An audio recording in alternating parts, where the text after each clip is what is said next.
Good evening, everybody. Buenas noches. My name is Liz Fernandez. I am the Job Fair Administrator. This is our panel this evening, and we welcome you, whether you're watching us live or you're viewing this recording. The topic this evening is From Classroom Teaching to Administration. We have 4 distinguished educators who have been in our schools in a variety of different roles. They're going to share a little bit about their journey, and they're going to reflect on some of the questions that we will be posing. One of the things that's really important that we want you all to know as you are watching is that the job fair is going to be held on Saturday, February 24th from 10 in the morning until 1 p.m. We ask candidates to please arrive no later than 9:30 for a morning briefing where we will give you any last minute information that we need to let you know in advance of beginning the networking process from 10 a.m. to 1 p.m. This is a job fair that happens every year, and we are very happy to be hosted at Columbia Grammar and Preparatory School on the Upper West Side of Manhattan. They have been phenomenal, a phenomenal partnership for us, and so we're very grateful. And if you ever have any questions between now and after the job fair itself, please don't hesitate to reach out to me at jobfair@NYSAIS.org. One last thing in advance of our panelists beginning the introductions is the pre-registration process will continue. However, if you are watching this, whether live or at your leisure, and you have not pre-registered, I am letting you know right now, consider this your personal invitation to complete the pre-registration process. Resumes will be going live on Monday morning for all schools, and we will have over 90 schools. So please note, time is of the essence. You want to be part of that experience. And with that, I'm going to turn it over to our panelists. I'm so excited to have each of them introduce themselves, tell us a little bit about who they are, where they work, what's been their journey, and tell us a little bit about how they transitioned. So I'm going to ask Rachel, Aletha, Derek, and Delilah. Take it away. And thanks again for being here. We're so grateful. All right. Hi, everyone. My name is Rachel Flores. I am currently the head of upper school at the Spence School here in New York. And I began teaching as a history teacher in the classroom for about 10 years before turning my attention towards being an administrator. This is my second full-time administrative role. I was a director of diversity at my previous school, and that was when I made the shift from the classroom. Spence, for anyone who's interested, is an all-girls school in the Upper East Side, K through 12. Hello, everyone. Oh, sorry. Apologies. Go ahead, Aletha. Sorry. Nice to see you all. My name is Aletha Haynes, and I am currently at the school at Columbia University. It's a K-8 co-ed school that's affiliated to some degree with the university. Half of our student body is from the local neighborhood, Districts 3 and 5, and half of the community is from faculty, staff, administration, anyone who's affiliated with the university. This is my second year in the role. I'm the primary division director, so that's the head of the lower school for K1 and 2. And prior to this, I was at the Spence School for about 10 years in the roles of a kindergarten teacher, a first grade teacher, a second grade teacher, and then most recently, before coming to this role, as an instructional coach. Hello, everyone. Jumped the gun there early there. My name is Derek Lipscomb. I'm currently the high school equity and belonging coordinator at the Dalton School. Before that, I was at the Buckley School just down the street. I ran the after school program there. I also was the diversity coordinator chair as well too, and I was a reading specialist in that role. And then I'm working backwards here. I did my master's overseas in London, and where I worked at Dulwich College, also helping out in the reading classroom as well too. And then prior to that, I was actually at collegiate as a 4th grade teacher. And then before that, where I got my start was actually at Buckley as a 2nd grade assistant. And also worked in the after school as an assistant there too. So a bit full circle, but I've been both in the classroom as a specialist and also now as a staff member as well too.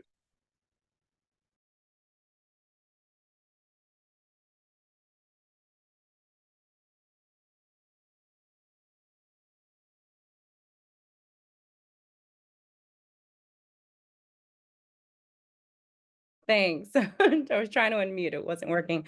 Hi, everyone. My name is Delilah Laura. I am currently at the Cathedral School of St. John the Divine on the Upper West Side. It is a K through 8 coeducational school. I am currently serving as the head of upper school, which is actually our middle school, grades 5 through 8. And prior to my role as head of upper school, I was the associate head of upper school at Cathedral. I've been a dean of a variety of grades, 5th grade, 7th grade, 8th grade, and a Spanish teacher. I was a Spanish teacher for about 15 years. This is my first year not in the classroom. We could talk about that later. And prior to my time at Cathedral, I worked at De La Salle Academy, which is also, I'm an alma mater of the school. And I served as a director of alumni relations at De La Salle Academy, as well as a Spanish teacher and a dean of students. I am thrilled to welcome the depth and breadth of your experience to this conversation. And you started to dive in just a little bit and tell us where you've been. And given the number of roles that collectively and individually you all have held, there was so much wisdom. I'm really curious for you to talk about what motivated you to transition from the teaching role to an administrative position. How did you know you were ready? Aletha, Derek, Rachel, and Delilah? It's interesting because I really feel that my just interest in how things work kind of guided me through this path. And I've, heard a number of people share their leadership stories over the years and feel that that's a similar thread where I never went into my role as a teacher thinking one day this is what I most certainly want to do. I was really happy being in the classroom, really loved working with the children, and then progressively got more interested in working with mentoring associates. So I had a number of associates through my time at the Spence. I myself actually started here at the School of Columbia as an associate and was really struck by how really grounding and kind of critical my experience as an associate here was, and thinking that, this should be the experience of all associates and wanting to help and work with associates in that way and mentor in that way. So it started out being, in the classroom, in my own space, being able to mentor and kind of give advice, get feedback, and seeing how I really enjoyed doing that more and more. That really then grew into other aspects of working with my colleagues. So then I joined a lot of kind of, child study groups where I would talk about particular children and their interest, be a part of evaluation teams where I was observing teachers in other divisions and domains and giving my own perspective on their lessons, and more seeing like, oh, I think I really like this aspect of learning about a school and how I operate in a school. And then when we got into the pandemic year, I found myself, coaching teachers who had never stepped foot into our space, or who were Zoom teachers. We had a Zoom option and also in-person options. And I was working with teachers who had never been to Spence and knew about the community and kind of how we teach. And so I was guiding them through what that looks like and how to do that virtually. And that in conjunction with both guiding two associates in my split classrooms, I realized I really enjoy this. I really like working with teachers. I really like collaborating and giving feedback and learning about practice and not necessarily being in the thick of things in the way that I was, when I first started out as a homeroom teacher. So it felt like a natural progression and more of a curiosity and driven by my interests and passion, rather than me saying, I know I want to be a leader in this way. Yeah, pretty similar. I think the piece for me at least was recognizing that, my impact was a little bit broader in some spaces, just being called into different classrooms to kind of handle, just having worked in elementary schools for so long, just very unique problems. Sometimes they're, just to be very like candid, just diversity situations, like, a Black student is really going through something, and just kind of recognizing that, there's a space for them in my office, and just kind of recognizing too that it became a little bit more of a comforting space for a lot of our students, across different racial lines. And so, since I already ran the after school program, I already knew a lot of the families there. And, I think it made the transition a little bit easier into administration just because I was already working with different constituent groups as well too. And then I think what solidified it was doing a lot of the diversity work around 2020 with Buckley, and just being very earnest, very honest, but also kind of recognizing that there's a lot of critical thinking, some nuance, some pieces into that dialogue that are necessary in order to do our best work. So not necessarily feeling that I need to be able to lead something so much as I need to just be able to collaborate across different constituent groups. And so working with the head of school, assistant head, so on and so forth, the different division heads, just kind of recognize that I felt comfortable doing that. But at the same time, recognizing too that, there's an impact for the students across different grade levels in that regard, to just kind of make myself feel seen, but then also like being able to know that because there are so few Black males in administration as well too, just being able to recognize that, you got to be able to balance those perspectives a little bit too. And so I do a lot of this work outside of schools. I have a nonprofit, and also consult, through a different job as well too. And so again, all of those things are kind of informing one another and makes it a little bit easier to kind of transition into more of an overseeing role, but still having the ability to be in the classroom and having that background in that area also kind of helps those different pieces, as Aletha said, like, boots on the ground, and being able to solve some of those issues that as they may pop up. Yeah, I mean, there's so much that resonates with what you both said in my own journey. I think similarly, I never set out to be an administrator. I remember when I was starting out as a teacher, I had no desire for it. It just looked terrible. Like everything that was happening with administrators, I wanted no part of it. And I think I actually resisted it for a while, and I was lucky to have some really wonderful mentors who pushed me in that direction. But I think that that gradual progression is very similar to what Aletha and Derek said. I was a teacher primarily, and then eventually I was a ninth grade dean. I was in a boarding school at the time. So I was the head of the dorm, and then I started doing DEI work both in school and outside of school. And I just started doing all these things. I was on committees, and I was, in accreditation teams and all those kind of different parts of school. And that exposure did a few things. I think, again, resonating with what Derek said, I realized I'm comfortable in this space. Like I really have a voice that is valued, and I have things to say that are moving the school forward. And I realized one of the things that I love is systems. Like I really got very hungry for how the school could be better beyond my classroom. And I got to a point where my classroom, I love teaching. I still teach. It's my favorite thing to do. But there's only so much I can change in a school in that classroom. And I just got really kind of, I don't know, I think that impact word, like the impact I could have just felt so much bigger. And so another piece that resonates is the DI work that I did. I was, again, started from doing DI work as a coordinator to being a director of diversity, doing outside consulting work. And I know we'll talk about what skills transferred, but again, doing all of that work really made the transition to being an administrator seem quite seamless, because so much of that work is involved in so many different areas of the school. So I think the summary is that it really felt natural. It felt like the right next step. And it felt like the classroom just wasn't enough anymore for what I wanted to do and could do.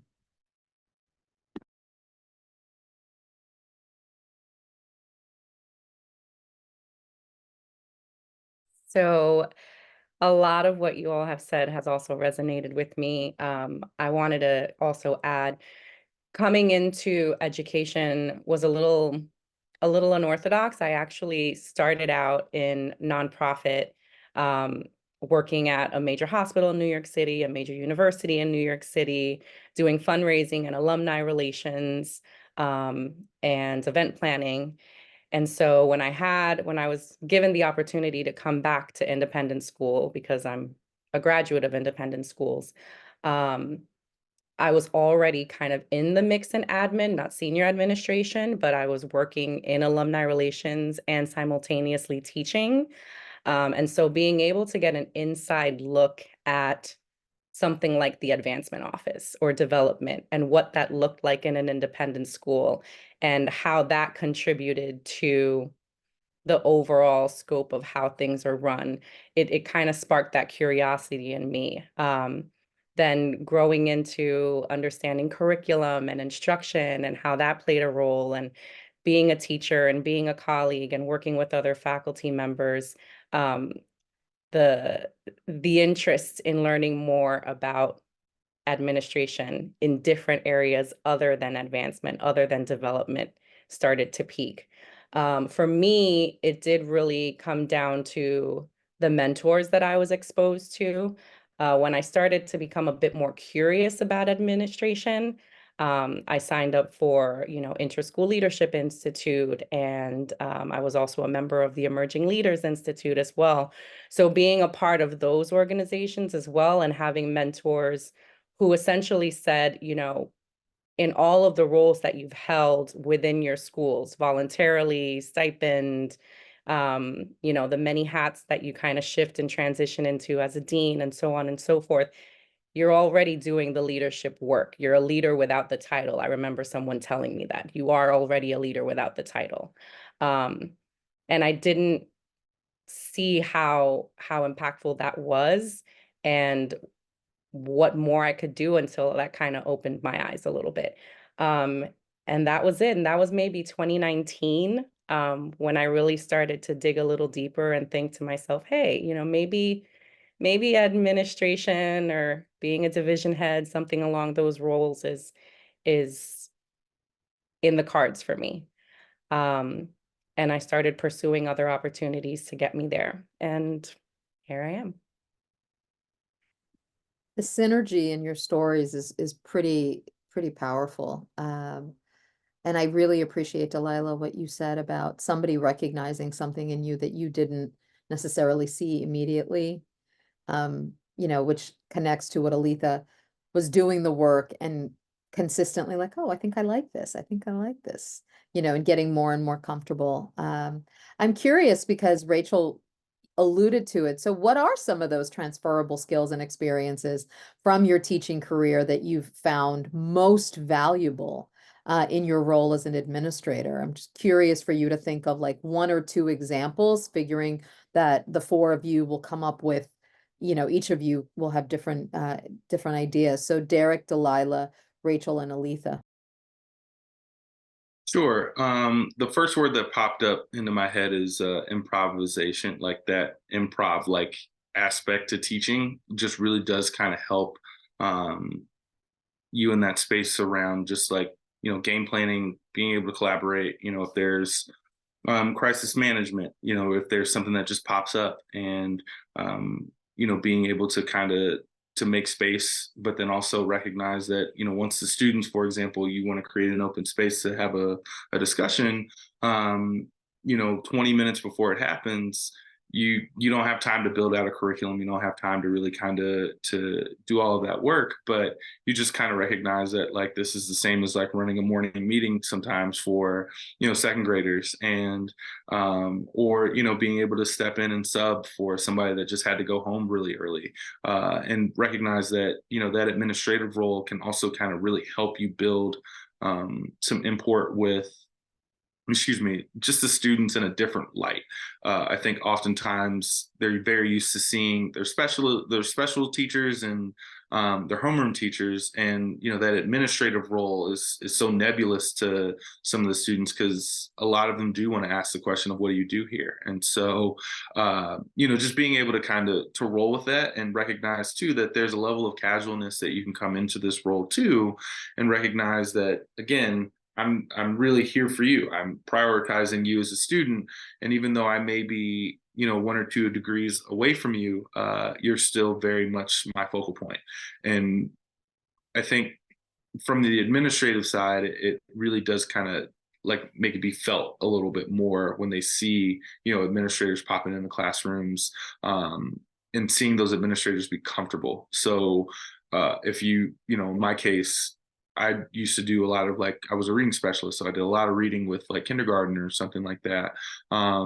Being able to come back into that space as an admin is very interesting because, you know, they just see you in a different light, despite the fact you're doing the exact same thing. So almost kind of letting them know too that like I'm accessible as well for you all, and really kind of helping them with like, I have the teacher voice in that regard too. And I do think that that also helps build a lot of empathy, you know, for teachers to know that you've been in the classroom and you understand like the pace of it. You understand how some of those like obstacles may show up for them, and rather than just kind of like push them to keep doing X, Y, and Z, you can really kind of sit with them and think about ways that they can game plan. So they also don't feel like, you know, you're breathing over them, but rather like just like you would a student in your classroom, really kind of use that opportunity to kind of teach and help them, support them, and let them know that, you know, they're still in control, they still got it, and you just may need to just give them a pat on the back every so now and again, just to let them know it's going to be okay too.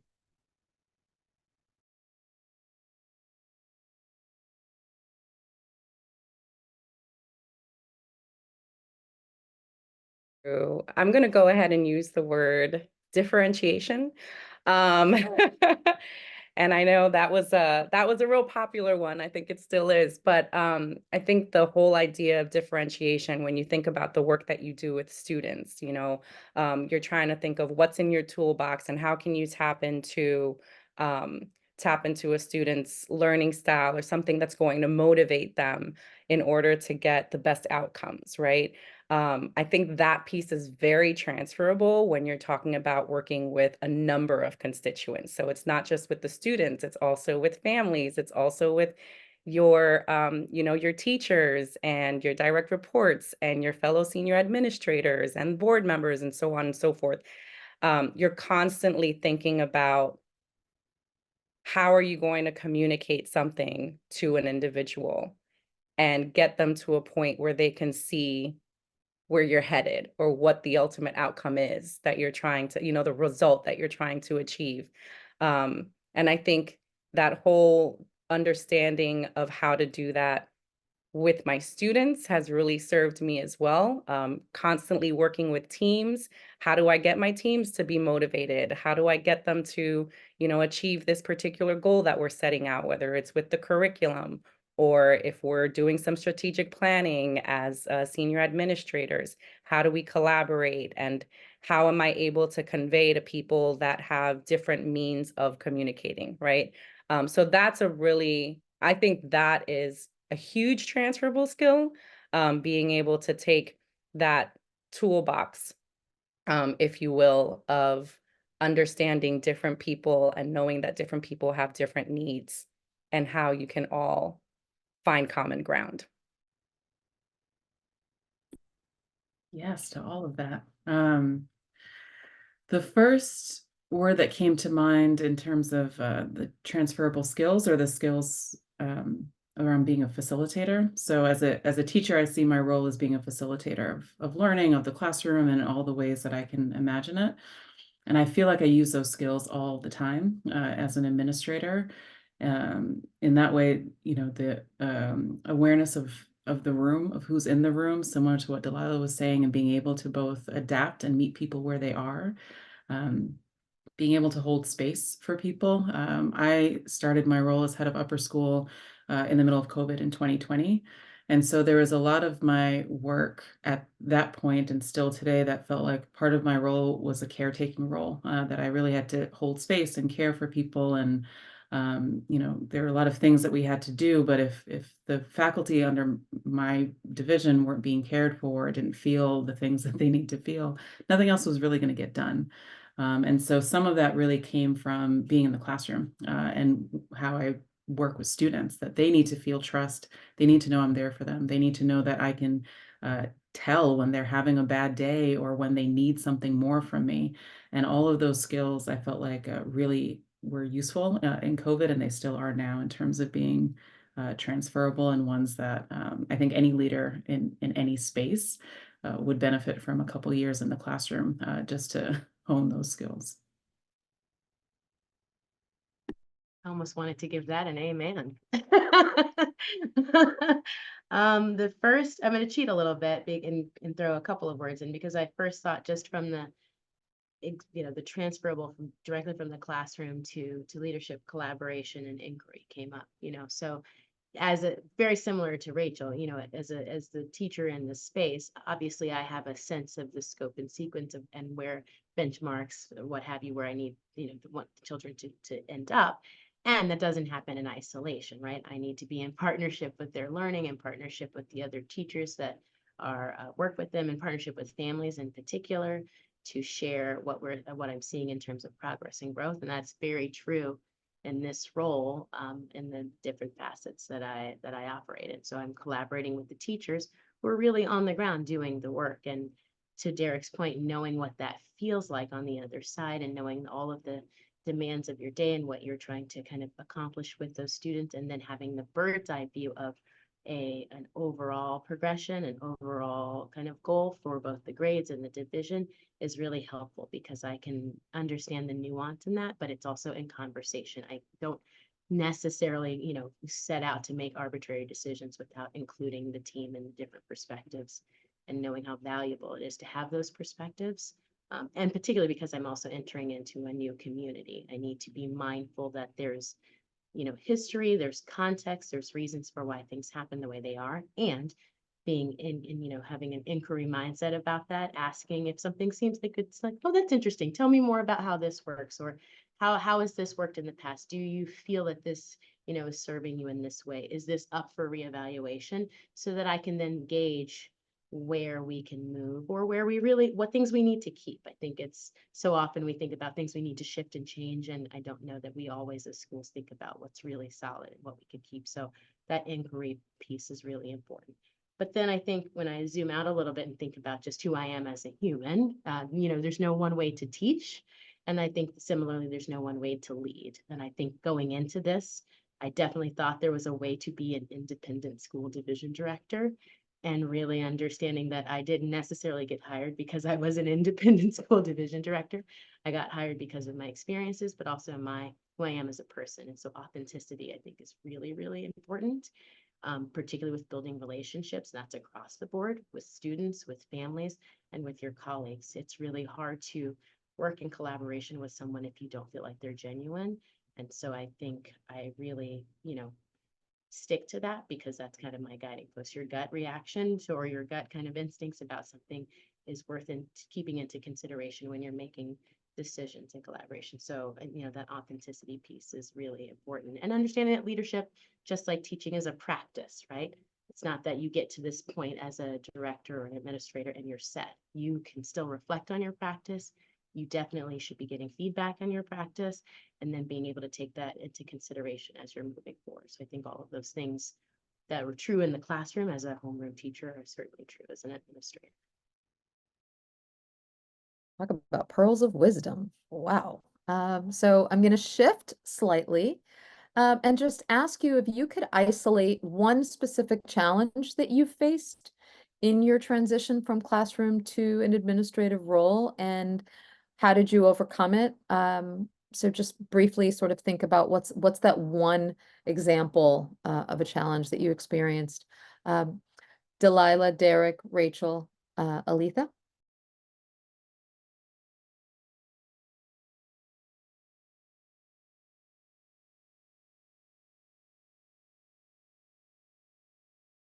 I would probably say one of the challenges, um, because I remained in the school where I started out as a teacher and kind of worked my way into division head. I think one of the challenges when you're faced with that situation is how do you now separate your role as the direct supervisor for folks who were previously your colleagues? I think for me, that was, I wouldn't necessarily say a challenge, but it was definitely something that was at the forefront of my mind. Obviously, you care very deeply for the people that you work with. You've built relationships with them for a very long time. And now you're in this role, and naturally, some people may see me differently, may think that, like, my intentions or what have you have changed. And, really, I came into this year being very transparent about that, and letting people know, like, I'm still the same person. I am in this role. There are going to be, um, you know, things that I'm going to need from you and things that are expected in this capacity. But at the core, my heart is still the same. And like, I care very deeply for this institution. I care very deeply for all of the people that work with our students. And I think by being able to be in dialogue with everyone in the division, in that capacity, that was really helpful. I think for me, it's really just about being transparent, sometimes also just being kind of vulnerable. Um, that's human nature. And I think everyone can relate to that. And I've continued those conversations. My door is, as much as it can be, open for people to come in and check in and talk and share their ideas and share their thoughts, because that's just who I am. And that's, um, who I've always wanted to be, who I always will be. So that was a little bit of, it was a piece that I was nervous about coming into this space.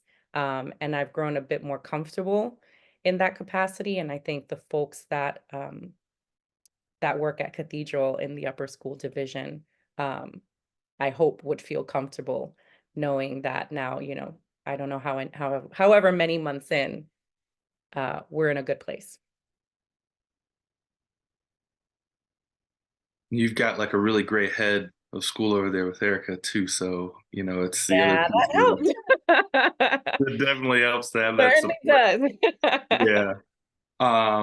I think building off of that too is no one really tells you how conflict oriented the administrative position may be. I think when you're working in independent schools, there's that culture of niceness that sometimes you just have to break, and recognize that accountability is just going to look different for different constituent groups. And so your role may have you in front of alumni that have been really involved at the school, but can be really difficult to work with or collaborate with, or a parent that does give a great deal of money to the school and has kind of moved into a space of entitlement. How are you going to kind of navigate that space, and still, be able to hold and support that parent, right? And I think sometimes you can end up kind of being labeled as like, oh, every single time I see this person, there's a discussion that's about to be had. But just kind of recognizing that your platform does have a great deal of power, but there's a lot of a political nature that comes with that too. I think because these communities can be very close knit and very tight, and very generational in their approach, some things just get kicked down the road, and you may be the person that unfortunately has to be the one to undo that. I think speaking as someone of color, recognizing that the schools weren't built with us in mind, there may be some areas where like you really just have to say, hey, I know that I'm the first person to bring this up because I may be the first person at this table that looks like me, but even still, in order for this school to really be sustainable looking forward to the future, we must change this thing. And recognizing that you may be in your first or second year having to make that kind of statement, but recognizing too that you wouldn't be here unless they trusted you. And so I think that's the last part of that is recognizing that you're being trusted with a role that may have looked different for other folks that sat in your seat. But in this landscape, especially given that it's an election year, for example, how can you kind of make sure that critical thinking and making space, restorative practices, so on and so forth, get built into these conversations, so that in this day and age where if you make a mistake, that feeling of anxiety like pops up, you can actually kind of mitigate that with respective person or whoever you're giving that critical feedback to. But if you find yourself being a little conflict averse, I would definitely recommend that you pick up Difficult Conversations. It's a really great book, for example, but can really kind of walk you through what those conversations may look like when you're in those roles. And I think over time you get comfortable with it, but you also recognize too that the administrative role, you do need to lean into, just that conflict and being able to hold it and being okay to sustain it over time, recognizing that it may take 3 or 4 conversations and maybe take multiple months, years, so on and so forth, but really kind of building that trust, building those bridges so that, when the critical like conversation does show up, it's not the first time that you've had a conversation with this person, but rather you all have really established a really great relationship together so that you can do your best work and collaborate together in this work. So Um, again, so much of what you said resonates. As you were talking to me, I made a list of challenges. There are a lot of them. But I think one that I think that stands out, especially in my first year, again, not in my current role, but my first year as a full-time administrator after being a classroom teacher. I think I was really struggling with imposter syndrome. I think the idea that I wasn't 100% sure that I should be here, should be in this role. And it ties into a few other identities that I hold. For that role, I was a mother, and I'd just given birth to my third child. And so I had this young baby at home, and I remember really wondering if I was doing enough all the time and not wanting to like ever miss a day because I didn't want anyone to think that I was like slacking and doing the work that I had to do. Or what that looked like was, that first year, I'm thinking back to trying to find what my voice was and where it belonged, like where are the places that I could push. I felt like that took a little while for me to realize the challenge of knowing this is a place where I'm going to let something go, or this is a place where I can really push forward. And I think similar to what some other folks were saying, there were some spaces where I felt really comfortable. So anything involving teaching or curriculum or in the classroom, that was sort of my wheelhouse. And then I felt like it took a little bit longer for me to get really comfortable working with board members or on committees that involved folks that I wasn't used to working with before being an administrator. Or as Derek was talking about, the level of difficult conversations elevated. So like what those look and felt like, I had them, but they were different. Now we're having conversations where families may be leaving the school because of this conversation we're having, or like just really just at a different level. And so I think that whole first year, all of those experiences, they felt very new. And as a new administrator, I was still really building my confidence in knowing that I can do it, that I should be doing it, and then I'm bringing a lot of value in the things that I say and the things that I do. And it was tied, as I mentioned, with all of these other things that were going on. So for anyone out there with, young children and trying to do this when you're also giving birth to little people or adopting little people, it is a whole other level of things that you're managing at that time. And so I think all of that was wrapped up in the first year, and it's possible you still do it. Everything worked. And to the points before about having incredible support, especially from your head of school, who, again, at the time I was with the head of school who believed really strongly in family and said over and over again, no matter what, your family comes first. And I don't think I would have made it through that first year of being an administrator without that kind of leadership and support in that particular time. So just a note for everyone to be an administrator and make that shift. The environment in which you're making that shift really matters. So who the leadership is and who the people are around you, I think for me made a really big difference in having success in that year and in that role and being able to move on to other things afterwards. I'd say the thing that I had to realize really quickly is twofold. One, as someone who was coming from a school where I'd been for 10 years and was very much because of my interest and my love for the community and all of those things felt very much like an insider, to be then new to a community and new to a role, feeling very much like an outsider, but having to then, implement things with that perspective. That's its own special challenge because it does require a great deal of listening and investigating and reflecting on all of those things. But wrapped up in all of that is also that my idea of progress and success had to alter, significantly. I had to think about the metrics, for where you are in the classroom and how you really say like, oh, I accomplished these goals today is very different when you're in an administrative role, because it's not succinct in a lesson or in a unit or even in, like the planning with the team. It really is, there's long range plans, plural, that you're kind of focusing on in different components, and you might chip away at them day to day, month to month, or even over a year. And was a big shift to say, there are broader things that take a lot of time and involve a lot of constituents and have a lot of components that are very different than thinking about the arc of your school year and kind of knowing that you can implement this thing, you can reflect on it right away. Did that work? No, I'm going to shift it and change it and go in this different direction. You can't necessarily go in a different direction without bringing in a team, right? And so that idea of when you're working at something really for a really long time and you have a whole day or a whole week or a whole month where you're saying, what did I work on? You worked on a lot of things very incrementally. And that was a big shift in reality check, which makes a lot of sense when you think about how long change takes anywhere in any institution, but particularly in independent schools. But I think that was the biggest reality, that I have to really recalibrate what I deem as a successful day, a successful year, because I have to look at the broader picture of the ways in which I worked towards a particular goal.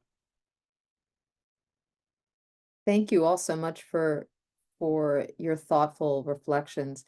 I, in many ways, Aletha just answered the question that I was going to ask you all about how has your perspective on education and student outcomes evolved since becoming an administrator. So I'd be curious if anybody wants to answer that question as well. In whatever order you're moved to respond. How has your perspective on education and student outcomes evolved since you've become an administrator?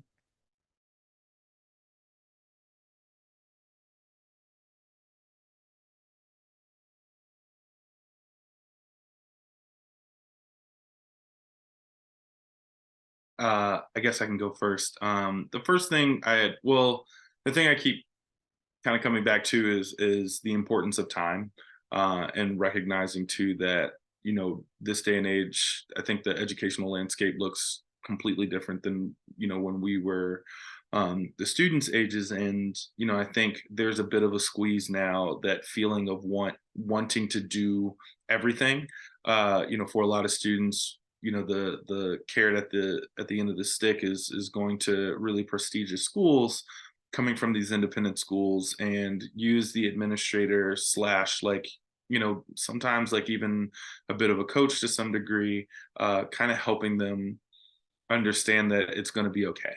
And take time for yourself, and you can control the pace way more than you think. And then also kind of giving them the permission to do that by having some conversation sometimes with different departments, or just different constituent groups that may be applying that pressure.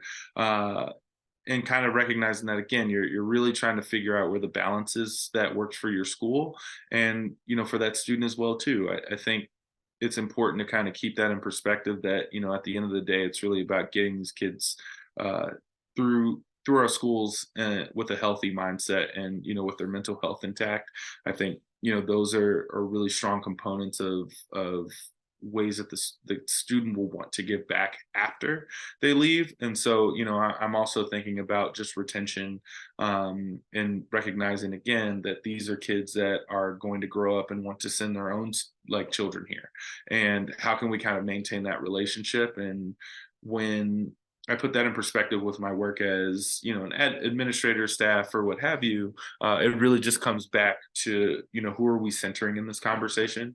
How can we make sure that at the end of the day, again, the students are still the focal point? I think making sure that as much as we have, as many adults as we have in the space that are really doing some really great work, how can we make sure that it's aligned, to make that student really feel what's being talked about at that 30,000 foot level. And so I guess, like, being able to navigate these schools now through a student's lens is really just kind of making sure that they can take time off for themselves, rest and not feel that pressure of, I need to be working as soon as I wake up. And if I stop working, somebody else is working harder than I am, but rather kind of reframing it and making sure that they can take care of themselves so that, when they do go off to college and they are given, much more freedom, they already kind of feel that they are in control of their own schedules and not as if they're chasing left and right.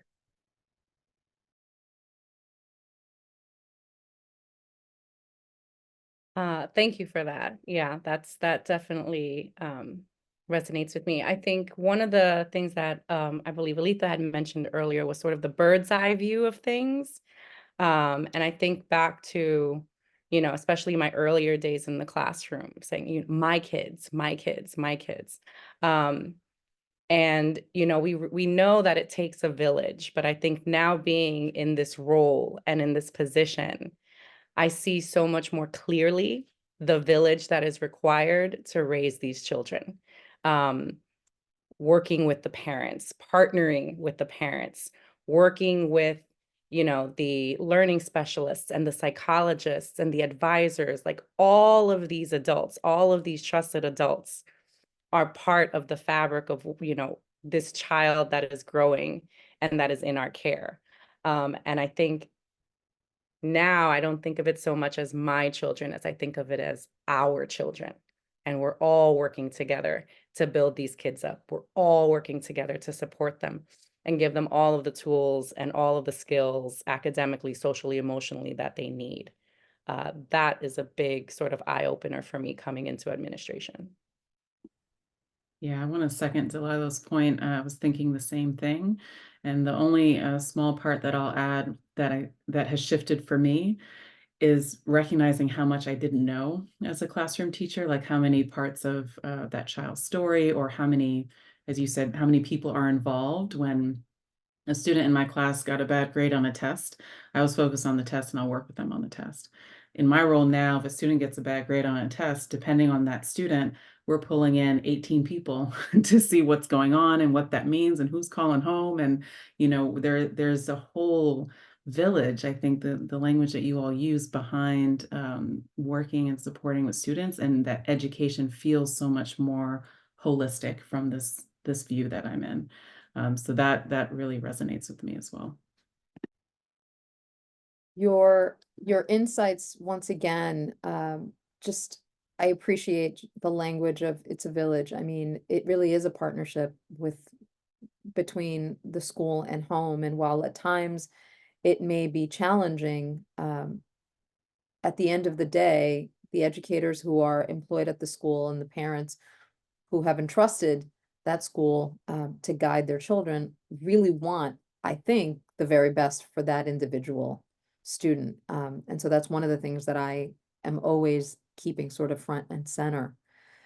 There's a question that's going to move us away from more of the philosophical and pedagogical reasons why we show up the ways that we do as administrators now who have transitioned from the classroom. And instead, the question is going to ask you to think back, for some of you, maybe way back. What was what did you think? What do you think set you apart during your finalist process for a leadership role? Maybe it's the first leadership role or just every leadership role that you've been in. What do you think has set you apart from other finalists besides your incredible professional experience, the education, the roles that you have had? What was one distinctive action you took to prepare prior to arriving to your finalist interview? So there's some folks who are asking these questions because they're getting ready to try and do what you four have successfully done. So they're looking for, give us the recipe, we are ready. So Rachel, I'm going to start with you, and then Aletha, then Delilah, then Derek. So if what you were going to say has already been said, find another tidbit because there's too much wisdom to be repeating.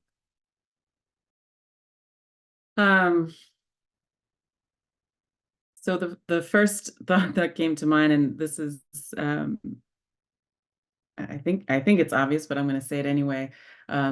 Practicing my responses to questions. And I have a husband who suffers through when I had to do this, and suffers through a lot of my talking through things. But I would practice. I would, fortunately, I had been on hiring committees on the other end, so I had a sense of like questions. I looked up questions, and I would practice my response. And I would ask him, as somebody who's not in education, who doesn't really know what I'm talking about, is it clear? Like, how am I coming off? Like, I would like practice word choice of things that I would say, and I wouldn't know the questions exactly. But I found that just by doing that, I had a few tidbits that were ready to go for the interview process. I would write down, stories. So like, I know they're going to ask something about a mistake that I made, or a challenge, or something about curriculum. So there were some topic areas that I would make sure I had examples for anything that could come my way, and practice the delivery of how I convey that example in a way that, put me in the best possible light, but also that showcased whatever, I was bringing to that role in a positive way. So very practically practice the questions, and have in my mind a list of examples ready to go. For every interview question, have a concrete example that demonstrates what you're trying to say. I would say definitely to those points of being prepared in that particular way, as Rachel shared. And also depending on, where you're looking and what school you're interested in, if you feel really passionate about a place, doing your research, knowing just all the nooks and crannies of what their website offers, really doing a deep dive and taking the time to explore it. And then asking questions that really matter to you based on what you've read and seen, and thinking about yourself in that space, and really bringing the energy of they need you, and here's the ways in which they need you, which I don't think is I'll speak for myself. It's not necessarily always the way that I operate when I enter in a particular space in an interview process, but in this way in particular, because you're looking at, your value, your worth, your where your background is and what you're interested in, and you can see maybe a clear or an organic, connection in that space or school that you're looking at. I think highlighting that, the ways in which it feels natural fit, you're kind of showing them, this is how I would work out really well in your community, I think is really a big part of that. Because you're looking at communities, they're looking at you, right? They're interviewing you, but you're also interviewing schools for your next, home from to some extent. So I think it's important to have that in mind, and feel like you're really comfortable and really knowledgeable about the places that you're looking at.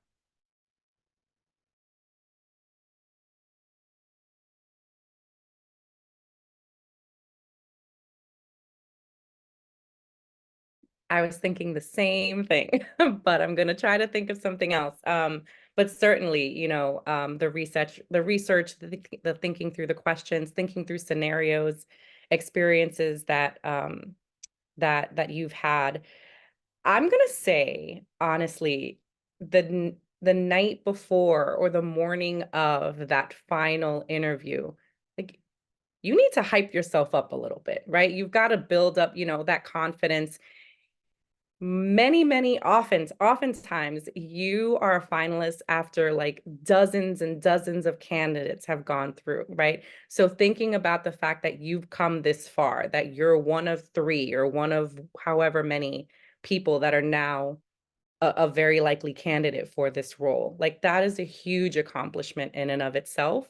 And so going in there and, we've talked about imposter mode, and I'll say I felt it too, but really having to come into that place ready to go, ready to go, feeling like your best self, feeling confident, giving those affirmations in the morning, manifesting it, and, also doing the preparation as well, showcasing why you're passionate about that institution, as we were saying, doing your research and thinking through that, understanding you've been there probably a couple of times, you've spoken to a number of people at that point.